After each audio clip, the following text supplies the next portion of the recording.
যারা হোয়াটসঅ্যাপ ব্যবহার করেন তাদের জন্য আজকের এই ভিডিওটি। হোয়াটসঅ্যাপ একটি সামাজিক যোগাযোগ মাধ্যম এবং হোয়াটসঅ্যাপে আমরা একে অপরের সঙ্গে চ্যাটিং করি এবং বিভিন্ন মেসেজ আদান প্রদান করে থাকি, এমনকি গুরুত্বপূর্ণ কোনো ফাইল, ছবি কিংবা ভিডিও আদান প্রদান করে থাকি। অনেক সময় আপনার মোবাইলটি হারিয়ে যেতে পারে কিংবা আপনার মোবাইলটি অন্য কেউ ব্যবহার করতে পারে গোপনে। সেক্ষেত্রে কিন্তু তিনি চাইলে আপনার হোয়াটসঅ্যাপ থেকে আপনি যে সমস্ত মেসেজ আদান-প্রদান করেছেন সেগুলো দেখতে পারে। আপনি যদি চান যে আপনি কারো সঙ্গে চ্যাটিং করেছেন এবং তার সঙ্গে যে চ্যাটিং করেছেন সেটি লক করে রাখতে, সেক্ষেত্রে কিন্তু আপনি হোয়াটসঅ্যাপের মাধ্যমেই সেই মেসেজ আদান-প্রদানকে লক করে রাখতে পারবেন। আজকের এই ভিডিওতে আমি আপনাদেরকে দেখাবো কিভাবে হোয়াটসঅ্যাপে মেসেজ আদান-প্রদানকে লক করে রাখতে হয়। হোয়াটসঅ্যাপের মেসেজ আদান-প্রদানকে লক করার জন্য বা আপনি যার সঙ্গে চ্যাটিং করেছেন তার সঙ্গে চ্যাট লক করার জন্য প্রথমত হোয়াটসঅ্যাপে চলে যাবেন। হোয়াটসঅ্যাপে চলে আসার পর যাদের সঙ্গে আপনি চ্যাট করেছেন তাদের নাম এভাবে দেখাবে।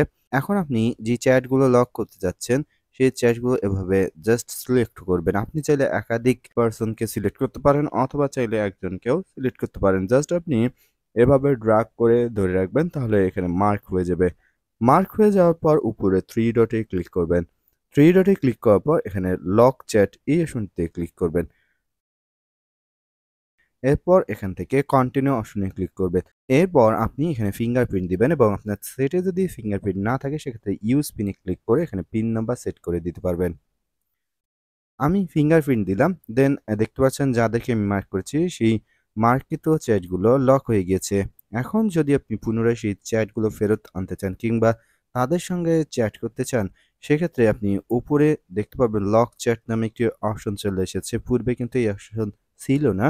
বর্তমানে চ্যাট লক করার কারণে লক চ্যাটস অপশন চলে এসেছে। এখন আপনি এই অপশনটিতে যদি ক্লিক করেন, দেন আপনার কাছে ফিঙ্গারপ্রিন্ট চাইবে অথবা আপনি পিন নাম্বার সেট করে থাকলে পিন নাম্বার চাইবে। দেন আপনি পিন নাম্বার বা ফিঙ্গারপ্রিন্ট দিয়ে সেখানে প্রবেশ করবেন এবং যাদেরকে আপনি অলরেডি লক করে রেখেছেন তাদের চ্যাটগুলো এখানে দেখাবে। এরপর তার সঙ্গে চাইলে আপনি এখান থেকে চ্যাট করে রাখতে পারবেন অথবা এখন যদি আপনি আনলক করতে চান সেক্ষেত্রে জাস্ট মার্ক করবেন। পূর্বের মতোই ড্রাগ করে ধরে রাখলে হয়ে যাবে। এরপর আপনি পূর্বের মতো উপরে 3 ডটে ক্লিক করবেন।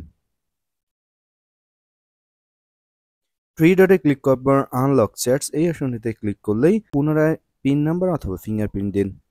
তারপর দেখতে পারবেন যে লককৃত চ্যাট আনলক হয়ে গিয়েছে। দর্শক, এভাবেই কিন্তু আপনি যেকোনো চ্যাটিং চাইলে লক করে রাখতে পারবেন। ভিডিওটি ভালো লেগে থাকলে অবশ্যই একটি লাইক দিতে ভুলবেন না।